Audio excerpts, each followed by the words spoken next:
आसिम खान हमें अपडेट कर रहे थे, आपका बहुत शुक्रिया। यहाँ पर आपको बताएं कि अलीमा खान ने अडियाला जेल के बाहर मीडिया से गुफ्तगू करते हुए कहा कि बानी ने बैरिस्टर गौहर और अली अमीन की मुलाकात को खुश आइन कहा है। बानी पीटीआई ने कहा है कि कोई डील नहीं हो रही। बानी पीटीआई ने मजीद कहा है कि बातचीत के दरवाजे बंद नहीं किए, तलवार लटका कर समझा जा रहा था कि वो किसी डील के लिए तैयार हो जाएंगे। बानी पीटीआई ने कल हर हाल में फैसला सुनाने का मुतालबा किया है।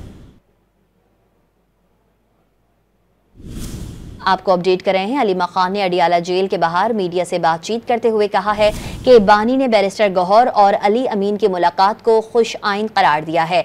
बानी पीटीआई ने कहा है कि कोई डील नहीं हो रही। बानी पीटीआई ने कहा कि बातचीत के दरवाजे बंद नहीं किए, तलवार लटकाकर समझा जा रहा था कि वो किसी डील के लिए तैयार हो जाएंगे।